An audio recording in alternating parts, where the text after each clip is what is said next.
What's going on, everybody? I am Matt the StarCraft, and we're back for Game 2 in this best of 5 between Team YAO's Sun Tzu and the Purple Zerg Sonders, who I do not believe is part of any particular team, as that was not in any of the information they gave me. This will be on Xel'Naga Caverns, which I'll get to momentarily. Last game we saw Sonders take the game with a very impressive infestor play. Great use of fungal growth to really eradicate the Terran army at its core, and just took that game pretty heavily towards the end of the game. So we'll see what happens in this next game. Like I said, this is a best of 5, and if you guys have not already, check out my my free coaching giveaway with Spanishiwa, as that will be coming to a close on August 1st when I pick the winner of that giveaway. So go check that out. I'll throw a link up at the end of this video.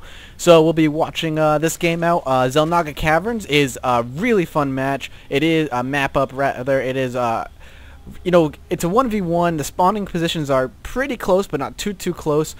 This can be a very difficult map for Zerg in the early game to do anything but defend really heavily and take an early expo. Primarily because of those close positions, and especially against a Terran or a Protoss or whoever, if they descend to like 2 racks pressure, or Protoss decides to do a late 4 gate or something, it's just very difficult for the Zerg to play in the early game in this map if there's a lot of early pressure. But come mid-game to late game, it is actually, in my opinion, a bit more favorable. Again, my opinion, a bit more favorable for Zerg, as once the creep is spread and you have the 3rd and 4th base, it's very easy to maneuver between your bases. And once you have the initial 3 bases, such as your main, your natural, and right here, and you have creep spreading all the way here, it's very easy to grab your 4th at the gold and defend it. But I love this. So he's going to say, come on. He's saying something proxy question mark. I don't know why he's assuming a proxy. Sorry, I was just looking at the SCV. There is no proxy going down currently. He's just kind of scouting. I don't know what he's assuming. Maybe he thinks there's a proxy barracks out there because there's a 2nd supply depot going down. But we'll see what happens. Gonna scoot his drone out of there. And actually down here at the bottom, I just noticed a little red square. He is dropping a bunker at the expansion. So if he's able to hold this here and get Marines to it at a quicking pace, he will be able to really deny this natural really quickly. But here he comes surrounding it with drones. Here come more drones down here, so hopefully he looks like he's aiming for that SCV with one of his drones, but it does look like this is going to go down just in the nick of time. This bunker will sit up here, but it's not going to last for long, as there are a bajillion drones just pecking away at it. This is really hurting into his mining time. He's not going to be able to use those Marines. You can see in the minimap he has turned them around. They were on the way en route into their mission of bunker fortitude, but now the commander has called it off and they are making their way back, probably happy not to go into the den of the Zerg today. And now he's dropping a spine crawler and getting it saturated, so moving it out. Did grab a few Zerglings there. Usually you'll see about 4 Zerglings in the early game. Got a few extras just in case there is a proxy, as he was assuming, or to fend off any early Marine aggression. As usually seeing that bunker, you assume Marines are on the way, and this is going to be a hefty wall off. He is just doing 1 racks expoing, so the bunker just kind of a bit of early pressure to see if he could get those Marines there, but if anything, more of a mind game, forcing him to spend some of his economy on extra Zerglings, which worked. This is going to be a very beefy wall. Not worried about hiding this expansion. If he does decide to scoot up here with his Zerglings, he will see this.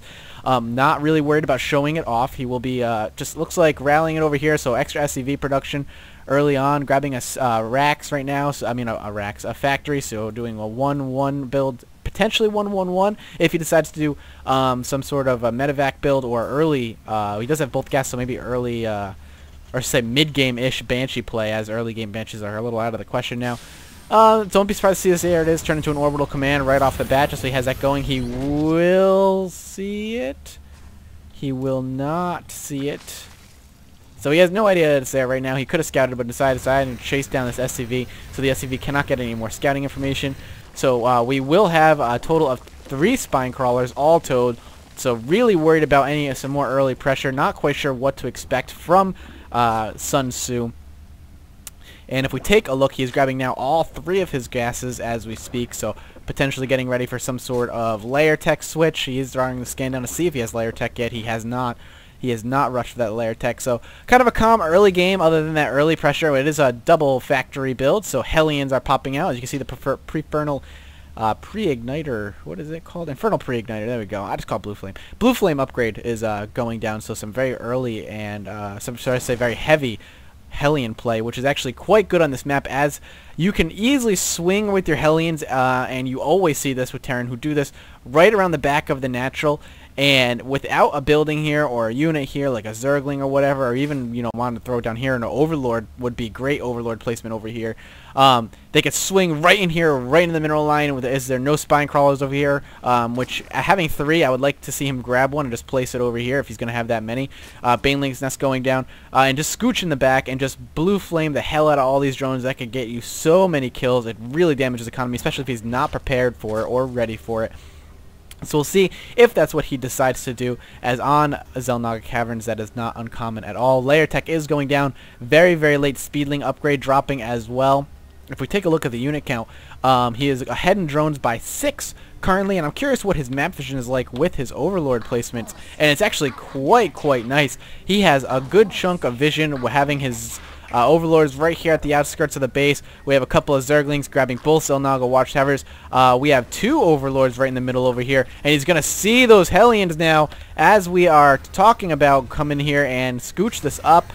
He does have the blue flame upgrade, and a big contingent of Marines are going to be following these Hellions, and it looks like, yes, they are going to be going that back route, as that is so genius to do. And actually, he is reacting perfectly. I really like this, moving a spine crawler, as I was saying, right over here, and putting his queen, instead of surprisingly, instead of like a Zergling, putting a queen over here, now backing that queen off. He does know they have blue flame. He does know that there are Hellions on the way, so reacted quite nicely. His map control was very nice, and he does have a lot of map control as well with those Overlord placements, Zerglings in the right spots. Just keeping an eye out for any, you know, hidden expansions or troops. Now we're going to be pushing in here with his Marines and his Hellions, and those Zerglings are going to be nothing but fodder to all of these Hellions here. I'm not sure what he's going to be able to do. He needs to gun down that spine crawler unless they get free kills. Here come the Banelings after they're cornered to blow these Marines out of the water, and it looks like they're going to be cleaned up very quickly with 1 Baneling to spare, and his losses were minimal there. Great reaction time, good movement. I like that. That just shows you the power of map control. He saw them coming at the Xel'Naga Watchtower and immediately reacted by dropping a spine crawler over by the mineral line, which is a nice little kind of a choke, and was able to corner the Marines, as they did take a longish route, which is surprising, and he cornered them right against the rocks and was able to wipe them out with the Banelings and kill the rest, the last Hellion off with his Speedlings. Now gearing up to take his 3rd, as he's a little bit late on the 3rd right now, 11 to 12 minute mark. Actually, I'm sorry, he does have that dropping, so dropping it down at a right time. He's knocking down his rocks, kind of threw me off. Spreading the creep now, just trying to get it out there, get that movement. Any little up you can have, especially in a tournament, is good. So we will see what happens as far as that's concerned. Mutalisks are now popping out. He does have the gas necessary. He's going to need a little bit more, which is what the 3rd is going to be primarily used for, as the limited resource is gas. And especially with Mutalisks, they are so gas-centric. I believe they're, let's say 75, they're 100 gas per Mutalisk, and they're so fragile. So as they are expensive, they are also fragile, so you need to be careful with them and not kind of throw them at the enemy willy-nilly. And going to be attacking now. We have a Thor on the way, so these Mutalisks may quickly be rendered useless. Stimming those Marines, I'm not sure pulling them back would have been, as they are hurt and they don't have any medevac to heal them. They might be free pickings. You may lose a Mutalisk or 2, but you'll get all of those Marines. And now going to be swinging out at the side of that turret. He was prepared for those Mutalisks, as he had dropped the scan. So pulling out of there, that one missile turret was enough to scare him away. We do have Zerglings over here, so getting ready for an attack. He does have a walled off here, so he is going to be forcing this choke, which is what a Terran wants to do. Chokes. Terrans thrive with chokes, as siege tanks can just do a ton of damage, and they can just focus them down in one area. Now we're going to be unsieging these siege tanks. He needs to get them out of there as fast as he can, bring his Marines over as fast as he can to ward off these Mutalisks. He doesn't want to lose any more. Now taking off that siege tank, and he's really throwing his Mutalisks here. I'm not quite sure I agree with this. This is kind of a waste of Mutalisks, and now he sees a Thor, knowing that this may be a little too late, and no, he's really gunning for those siege tanks, and using even the Banelings on the siege tank. I'm not sure I agree with this. Losing those Mutalisks, those were extremely thrown away. He could have easily picked off that 1, even 2nd siege tank if he had wanted, and moved out. But now we have Zerglings popping in and rolling around in here. I love how they just kind of play duck, duck, goose around Thors, as there are a bunch running around waiting for one to die off, and they just take their spot and kill it off. And now we even have the SCVs coming in here to try and finish this off. And he is dedicating a lot to this attack. As you can see, he's pulling back, has a bunch more Zerglings here. Baneling's speed is going up. More Zerglings have hatched and swinging on this way. Mutalisk on the way. You can see he used all his gas on Mutalisk, so his minerals are a bit on the uneven side. He's going to burn 22 more pairs of Zerglings and 8 more Banelings. So really pushing this attack, hoping to just break down the door, maybe do some damage to his SCVs, just trying to do as much damage as possible. The 3 Mutalisks may not make it far. They'll get a few free hits over here. As he's doing this, he's going to be flanking around with Zerglings, but not before they hit the line of siege tanks. And here come the Banelings, going to be exploding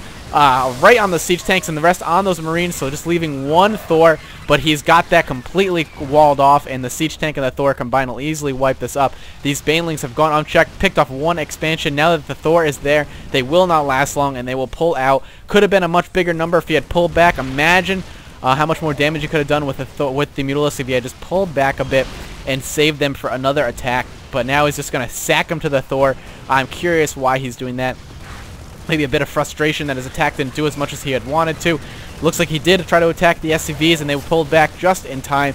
And now I'm curious what kind of position Sonders is in. He just dedicated a ton of minerals and really dedicated a lot to his troops, while YAOSunTzu here, part of Team YAO, or Yao, was really just on the defensive and is able to just kind of hold back, build to only the troops that were necessary. More Banelings rolling in here. Are they going to be able to get a lot of SCVs? They got a few there, but the rest were picked off. He has killed 15 workers, though. We'll take a look at the unit counting station.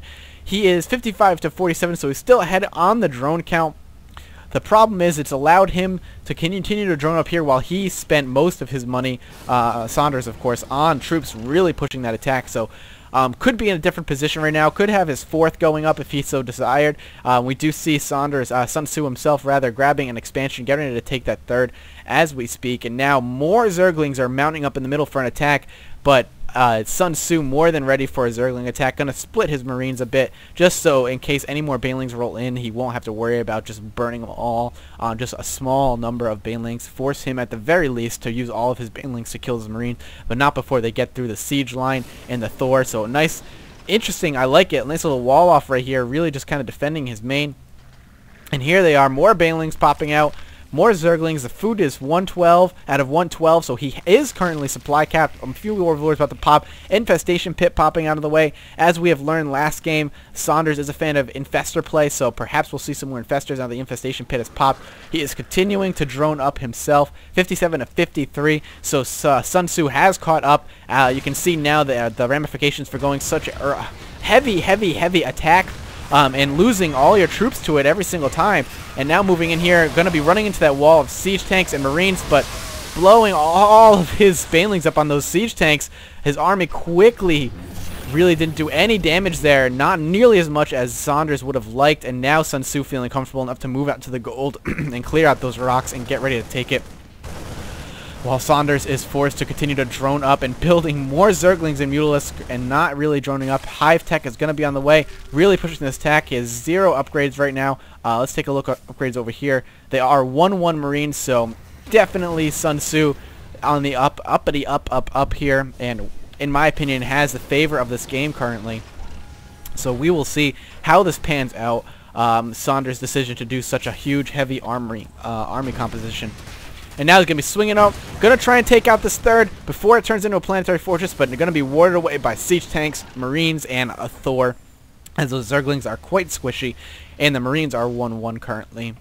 We have more factors on the way, so doing a very heavy mech-ish build with a Marine contingent reinforcement. Nothing that you haven't seen before, but still extremely working extremely well against this Lingling mutant mix. They usually work so well on Terran. Excuse me. But it just seems that YAOSunTzu has him pinned down, knows exactly what he's going for, has just the right mix-up, enough siege tanks to take on Banelings, a Thor to finish off all those Mutalisks, and Marines to just finish everything out. Pulling on back, seeing all those Banelings roll on in here, and a lot of those Marines just being used on siege tanks. That is the unfortunate misclick of 1A. Sadly, 1A, they will just attack whatever is nearby. With Banelings, you want to try and keep them on a separate hotkey, especially with so many Marines. And you want to keep it on a separate hotkey just so you can have them roll directly at the Marines. Don't 1A them. Now he's going to be moving in here. He's going to be a little bit stuck. and this could be potentially dangerous. And as you can see, morphing in banelings right at the edge just to ward these guys off was just kind of constantly throwing Zerglings at him to keep him there.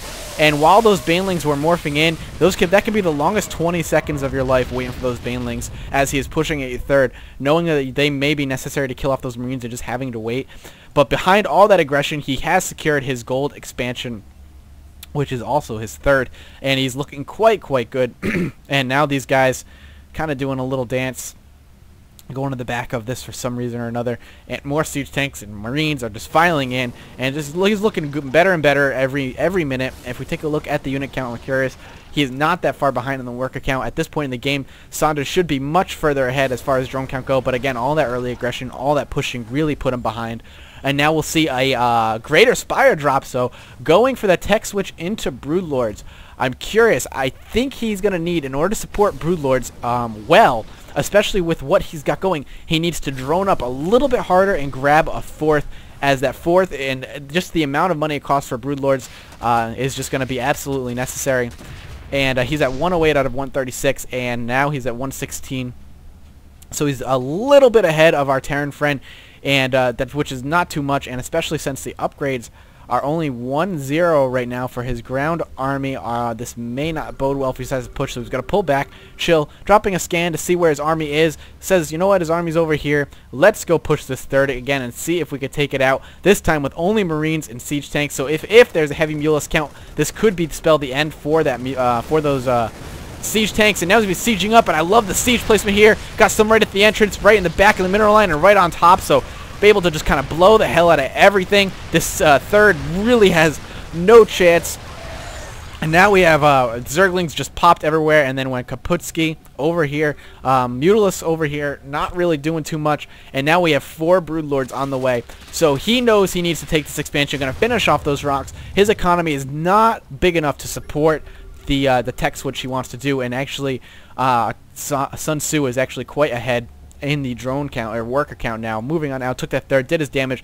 I like that, doing your damage, taking out an expansion, and then pulling back and continuing to macro up, and even taking his fourth, and a Ghost Academy to top it off. So getting some ghosts, potentially some snipes, as snipes are so effective against Broodlords that it just tears them apart. This push, I feel that Sonders feels like he needs to push here. He knows he's far behind, and feels like he needs to do damage, and he's right. He needs to do damage here. So these Broodlords could spell the end of this game for Sonders, or it could bring him back into this game, depending on how well they're microed and how well they're not. These Marines and these Thors, I like this, kind of pushing out, making sure the air units don't get any closer, forcing the banelings to roll back and forth, while the siege tanks, basically he's fishing for the Zerglings and the banelings to pull them in the line of the siege tanks and bring them forward. Now he's dropping the scan to get these Broodlords from as max range as they can, and he's about to lose all of his Marines, but no, he saves them, and all those Thors are going to be plenty to ward them off, not losing a single siege tank. This push did no damage whatsoever, and he is going to be feeling a little bit of a panic at this point. Sonders is really down to 1 Broodlord and a handful of Zerglings, and is now grabbing his third and his fourth at the same time, re-grabbing his old third and grabbing the gold, and he kind of needs to drone up extremely hard. His economy is not nearly where it needs to be. His food is 75 out of 160. Got a little bit of a scrap going on over here. Zerglings against Marines, and yeah, that's going to be it. Sonders says, can't help to think I had this game. YAOSunTzu says, kinda. Honestly, I think if he had, one of his earliest errors was that big Mutalisk sacrifice. If he hadn't have just thrown his Mutalisks away, I want to say it was around the 8-minute or so mark, he might be in a different position, as when he made that forked attack, he only had 3 Mutas swinging into the main. If he had that big ball of Mutas doing a bunch of damage in the base while having Zerglings and Banelings kind of jumping in there and doing a lot of damage, he could have just done a lot more economic damage, at the very least taking out some tech structures, but sadly it's not how it went, and that's going to be Game 2, guys. I hope you enjoyed it. We'll be seeing Games 3 here shortly, and thanks again to Team Yao for letting me cast this, and they even want me to do a live cast of one of the tournaments potentially in the future if this goes well. So let me know if you guys like it, and I will see you guys next cast.